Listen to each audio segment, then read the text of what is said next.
Friends, welcome back to మహా vlogs. ఈరోజు మనము కూరగాయలకే రాజా అయినటువంటి వంకాయతో గుత్తి వంకాయ పూర్ణం చేసుకుందామండి. ఈ వంకాయ పూర్ణం ఒకసారి తిన్నారంటే మీరు ఆహా అనాల్సిందే. ఈ వంకాయతో చాలా రకాలుగా చేసుకోవచ్చు. గుత్తి వంకాయ, వంకాయ పూర్ణం, వంకాయ మసాలా అని చేస్తారు. నేను ఇప్పుడు మా ఇంట్లో అందరికీ ఇష్టమైన వంకాయ పూర్ణం చేస్తున్నాను. లేట్ చేయకుండా ఎలా చేసుకుందామో చూసేద్దాము. ముందుగా మిక్సీ జార్ తీసుకొని అందులో 1 కప్పు పల్లీలు తీసుకోవాలి. అలానే అదే కప్పులో సగం వరకు నువ్వులు వేసాను. నువ్వులు తర్వాత 2 స్పూన్ల కారం వేసానండి. కారం మళ్ళీ తర్వాత వేయము, మనము ఇప్పుడే వేస్తాము. అందుకే వంకాయలకు సరిపడా 2 స్పూన్ల కారం, అలానే 1 స్పూను ఉప్పు, తర్వాత 1 స్పూను పసుపు తీసుకున్నాను. పసుపు ఎక్కువగా వేసుకోవాలండి, ఎందుకంటే వంకాయలు నల్లగా కాకుండా పసుపు ఎక్కువ తీసుకుంటే వంకాయలు నల్లగా అవ్వవు. అలానే 1 స్పూను ధనియాల పౌడర్, 1/2 స్పూన్ జీలకర్ర మెంతుల పౌడర్ యాడ్ చేశాను. ఇది చాలా బాగుంటుందండి వేసుకుంటే. మీరు కూడా ఒకసారి చూడండి వేసుకొని. ఇది లేకపోతే మీరు స్కిప్ చేయొచ్చు. అలానే కసూరి మేతి వేసుకున్నాను. ఇందులో ఇప్పుడు గరం మసాలాలు యాడ్ చేయాలండి. 3 లవంగాలు, 1 యాలాకు, అలానే కొద్దిగా చెక్క వేసుకోవాలి. అలానే సాజీరా వేసుకున్నానండి. ఇది మీకు స్పైసీకి తగ్గట్టు వేసుకోండి. నేను గరం మసాలా ఎక్స్ట్రా ఏమి యాడ్ చేయట్లేను.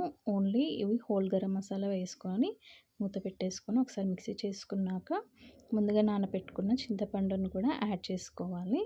ఇది మెత్తగా పేస్ట్ అయ్యేదాకా గ్రైండ్ చేసుకొని పక్కన పెట్టేసుకోవాలి. ఇప్పుడు వంకాయల కోసం ముందుగానే వాటర్లో పసుపు, అలానే కొద్దిగా సాల్ట్ యాడ్ చేసుకొని వంకాయలు కట్ చేసుకొని అందులో వేయాలి. లేకపోతే వంకాయలు కమరెక్కుతాయి అంటారండి. ఇప్పుడు ఈ వంకాయలని నేను చూపించిన విధంగా 2 స్లైడ్స్ చేసుకొని ఇలా 4 ముక్కలు వచ్చేంత వరకు చూసుకోవాలండి. మధ్యలో ఏమన్నా పుప్పులు ఉన్నా కానీ తీసేసుకోవాలి. ఇలా చేసుకొని ఆ నీళ్ళలో వేసేయాలి. అన్నీ అలానే చేసుకోవాలి. నేను కేజీ వంకాయలు తీసుకున్నాను.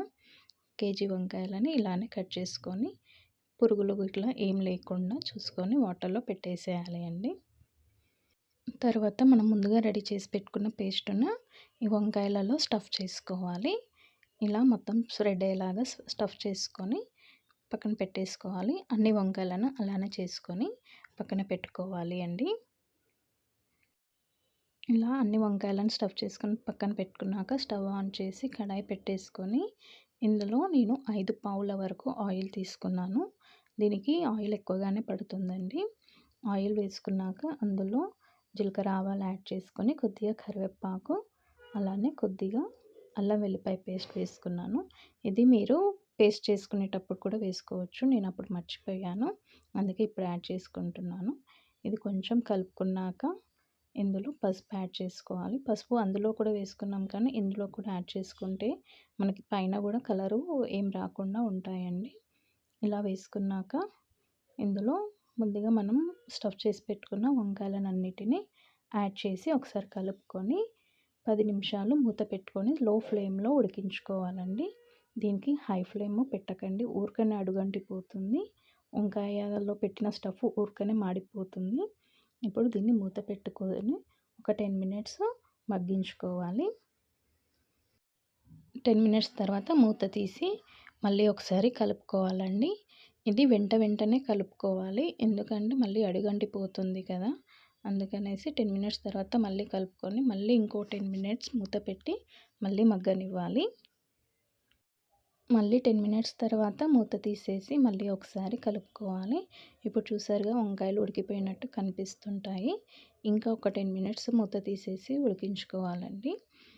ఇది లో ఫ్లేమ్ మీదనే కాబట్టి చాలా టైం పడుతుంది, టైం టేకింగ్ ప్రాసెస్. మీకు ఓపిక ఉన్నంతసేపు దీన్ని ఫ్రై చేసుకోవచ్చండి. ఎంత ఫ్రై చేసుకుంటే అంత టేస్టీ అనిపిస్తుంది. దీనికి మెయిన్ అడుగంటనివ్వకూడదు, ముక్క విడిపోనివ్వద్దు. ముక్క విడిపోకుండా అడుగంటనివ్వకుండా నిదానంగా కలుపుకోవాలి. ఇలా ఒక 10 మినిట్స్ లో ఫ్లేమ్లో మూత తీసేసి ఫ్రై చేసుకున్నాక మనం స్టవ్ ఆఫ్ చేసి వేరే గిన్నెలోకి షిఫ్ట్ చేసుకొని కొత్తిమీర వేసుకొని గార్నిష్ చేసుకొని మీ ఇంట్లో వాళ్ళకి వడ్డించండి. చాలా ఇష్టంగా తింటారు. ఈ వీడియో గనక మీకు నచ్చుంటే లైక్ చేయండి, షేర్ చేయండి, కామెంట్ చేయండి, సబ్స్క్రైబ్ చేసుకోండి.